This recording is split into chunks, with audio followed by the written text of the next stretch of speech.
क्या आपको पता है आपने जो खाना सुबह में खाया था वो पचा या नहीं? क्या आप जानते हैं आप रोज जो खाना खाते हैं वो पच रहा है या सड़ रहा है? अगर नहीं तो आज हम आपको इस वीडियो के माध्यम से बताएंगे कैसे पहचाने कि आप जो खाना खा रहे हो वो पच रहा है या सड़ रहा है। और साथ ही ये भी बताएंगे कि जापान के लोग अधिक मात्रा में कार्बोहाइड्रेट्स और जंक फूड्स का सेवन करने के बाद भी कैसे 100 साल तक जीवित रहते हैं। शायद ही यहाँ किसी की मौत नेचुरल तरीके से होती है। आखिर क्या है इनकी लंबी उम्र का राज, और जानेंगे अगर खाना आपके पेट में सड़ रहा है तो ऐसा क्या करे कि वो जल्द से जल्द हजम होकर आपकी बॉडी के लिए ऊर्जा पैदा करे। इससे पहले कि अगर आप चैनल पर नए हैं तो वीडियो को लाइक कर दीजिए और ऐसे ही रोचक तथ्यों और जानकारी के बारे में जानने के लिए चैनल को सब्सक्राइब कर दीजिए। चलिए आगे बढ़ते हैं। यदि आप रात के खाने के उन टुकड़ों को पहचान सकते हैं जब शौचालय में है तो निश्चित रूप से आपको ये हजम नहीं हुआ। कभी कभी ये एक फाइबर युक्त कण होता है जिसे तोड़ पाना मुश्किल होता है, जैसे स्वीट कॉर्न। ये आपको बताता है आपने अपना खाना ठीक से चबाया नहीं। आपको अपने भोजन को नरम और गुद्देदार बनाने के लिए चबाना चाहिए और निगलने से पहले कार्बोहाइड्रेट को तोड़ना शुरू करने के लिए पर्याप्त लार में मिलाना चाहिए।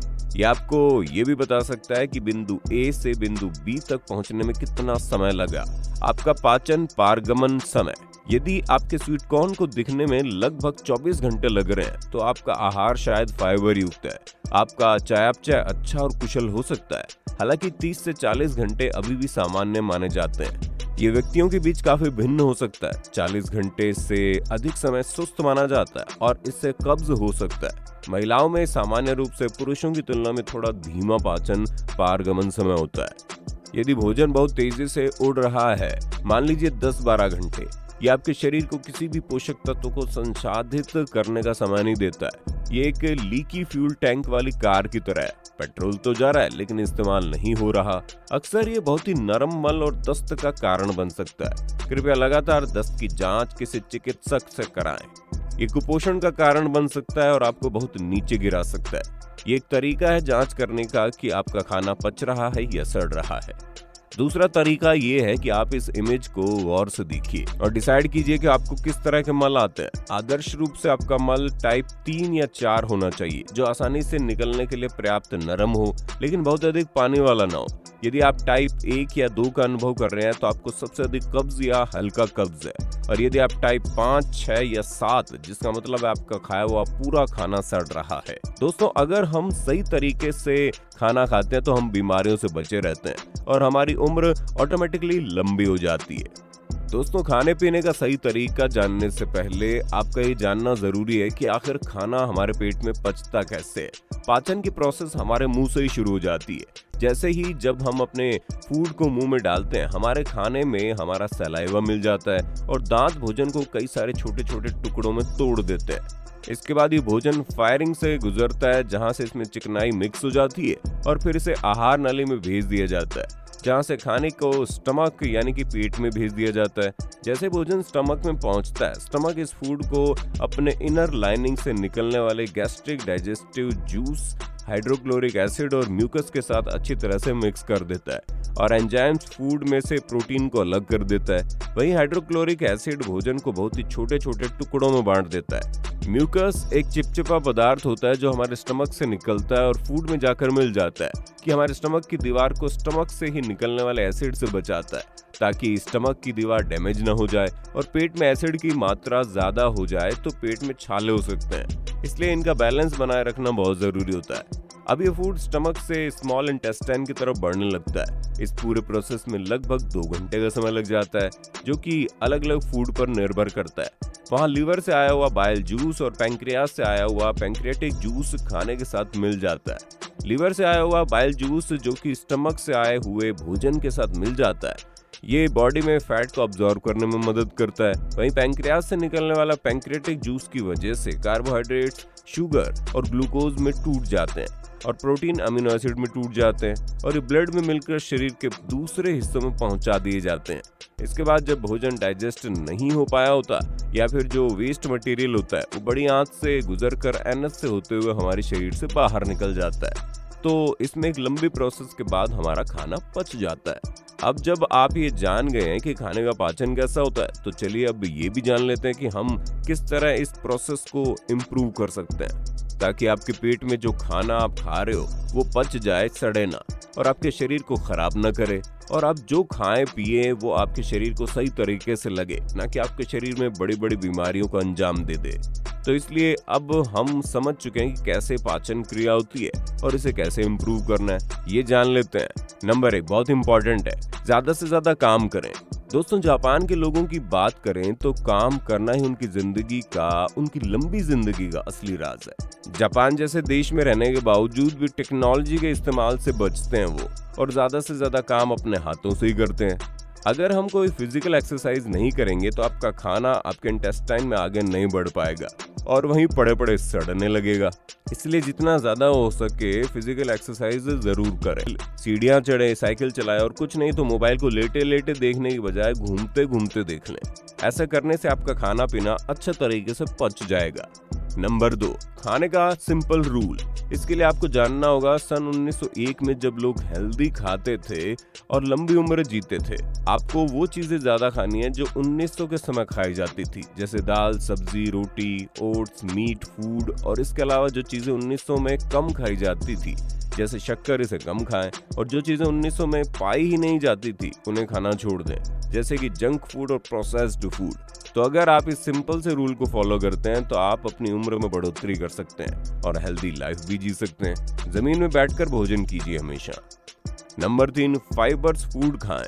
दोस्तों, जब आप कोई हरी सब्जी या फल खाते हैं तो उसमें मौजूद फाइबर आपके पाचन यानी डाइजेशन की प्रोसेस को तेज कर देता है। लेकिन याद रखें कि सेब या दूसरे फल छील कर ना खाएं, और जूस की जगह सीधे फल खाएं, यह आपके लिए ज्यादा फायदेमंद साबित होगा।